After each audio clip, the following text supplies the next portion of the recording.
Kevin Frech here, and thanks for taking the time to take a look at my video commune, or commune as the case may be. Both interpretations work. And I really appreciated your very thoughtful questions, so I wanted to give you a couple of answers.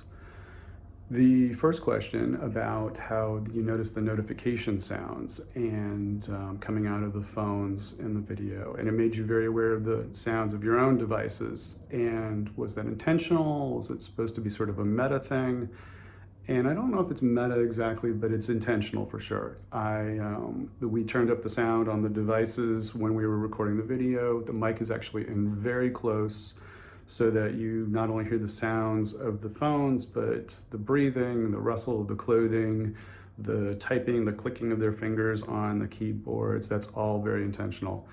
And it's really about communication, because this piece is about communication and all the different ways we communicate or don't. And one of the things that I was really thinking about is how the ringtones that we choose are saying something about us to the world. It reflects your personality, whether you get a ringtone, whether you assign different ringtones to the different people in your life, whether it's literally just the ringtone that came out of the box first thing. And all of that's communicating to the people around you, whether you think it is or not. Likewise, all the body language, as you respond to the texts that you're receiving, how do you respond? What's your body language as you type? Are you fluid and comfortable? All of these things are saying something to the people around you, even if you're focused on your own device and sort of ignoring the world. And I wanted the viewer to be aware of that.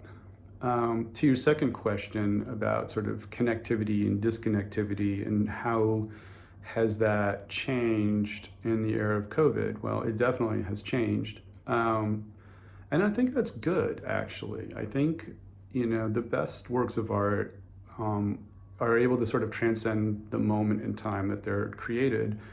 And, they should have multiple interpretations available. And sometimes those grow and change in unexpected or unintended ways. And I think that's good.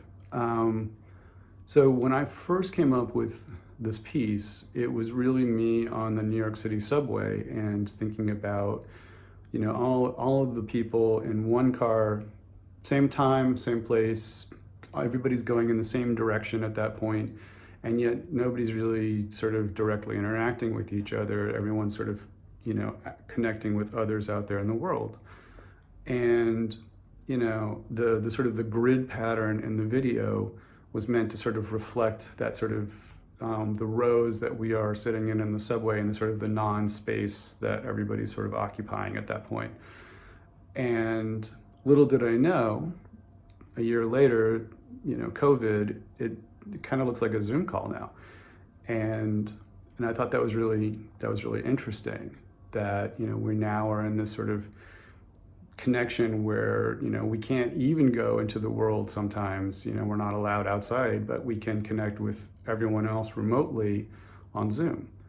At the same time, Zoom is a very unnatural form of communication because you're very present in those Zoom calls, right? I mean, you can't really look away. You can't get too you can't let on too much what you're thinking about what's being said. Do you like the speaker? Do you agree with them? I mean, we all kind of have to be in our best behavior when we're on Zoom. And one of the things that's nice about Commune is that it allows you to sort of look at that format and that frame and consider it without you having to be on your best behavior as well, right? I mean, you can absolutely be having whatever interpretation, whatever feeling you're having, without wondering if the people that are on that screen are judging you, right? So there's a new sort of disconnect and connect that's happening that I had no concept of. I didn't even know what Zoom was when I first created the piece. So I find that really interesting. And, I wish circumstances hadn't been what they are to create that new meaning, but I'm not disappointed that the piece holds up in the current era.